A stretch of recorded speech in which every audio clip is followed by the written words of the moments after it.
Okay, so I'm doing this recording in my car, so if it sounds a little funky, that's why, and I apologize. Catching up on the last 3 Galactic Challenges, including the one that is active right now. They're pretty easy, but these are just easier videos to put out than GAC, for which I'm still delinquent 2 GAC battles from 5s. So I'll try to catch up with that tonight. After Bella goes to work, I was just fucking exhausted most of the last few nights. Just so. It did not happen. The market has been fucking crazy lately. I honestly, I don't know which way it's gonna go. I'm at the point where I've given up trying to guess where it's going to go, because one day it's down because rates are high, one day it's up even though rates are higher, the other day it was down because of Chairman Powell's comments.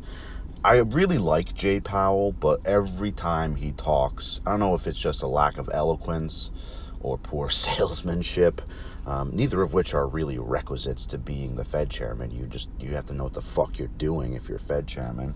But it seems every time Powell talks, the markets get spooked and take a dip. And then they end up rebounding. So I don't know. I've given up. It's a little bit volatile, man, and that's what happens when you get as high as we have gotten. It gets a little volatile. Yeah. So, I'm actually not sure if this video is meant to be the one that I'm using, but we'll find out in a second. So, it is what it is. Hopefully by now you're invested. If you're not invested by now, then I don't know what to tell you. Missed a good bit of the gains. Are there still more gains to come, theoretically? Yes, but it's going to be choppy. Alright, so yeah, this is the video I was supposed to use for this. The other one actually wasn't. There was an extra one, which is deleted, so you haven't even seen it, so don't even worry about it. Yeah, it's going to be choppy for a good long while, I think. I think that the infrastructure bill is very likely, since there's clearly bipartisan support for it.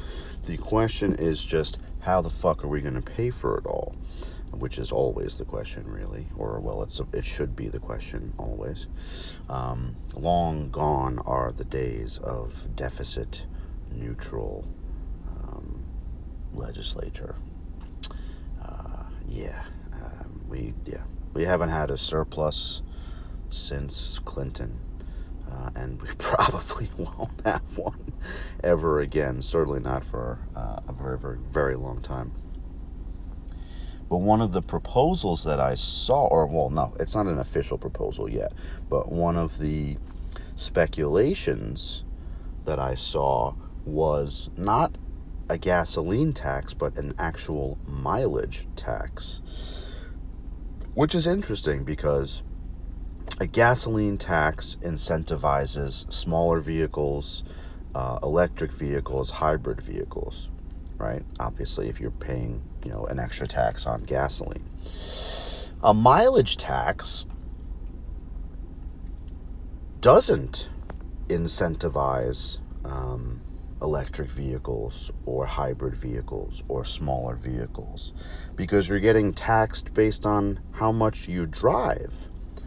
Not totally sure how that would be instituted. Are you going to have to submit, yearly mileage logs? Are you going to pay a tax when you buy a new car? Not sure how that would work. Is it going to go off of your it wouldn't make sense for it to go off of your insurance premiums, because then it's just adding a whole other step. It has to go through the insurance company to get to the government. That doesn't make sense. So I'm not totally sure how that would be put into effect. It may have been in the article. I just didn't get that far. I just more or less saw the headline and read the first little bit of it, and then was kind of like, I'm not sure how they would do that, and then just stopped reading. So they could very well have explained it. But so that's one of the ideas floated, is a mileage tax, which would also not specifically target people that prefer to drive gasoline vehicles, diesel vehicles, what have you. I don't think that it would necessarily adversely affect hybrid or electric vehicles, because they, although more expensive on the front end, they still would be more cost effective medium and longer term, which may be, and my friends and I were talking about this, which may be the reason for a mileage tax proposed by Democrats, or at least floated by Democrats, is really more forward thinking than our initial knee-jerk reactions might allow us to believe. Maybe that's what they're doing, is they're thinking, well, we're heading in the right trajectory in terms of electric vehicles, hybrid vehicles, etc. So now we should tax more broadly and not specifically targeting gasoline car owners and drivers, but rather the distances that all drivers travel. And to a degree, that does make sense, right? Because the whole point of infrastructure, and a tax to pay for infrastructure, is you're taxing the people that use the infrastructure the most, the people that drive the most. So it does make sense. So it will be interesting to see what battles the government has for this bill coming up.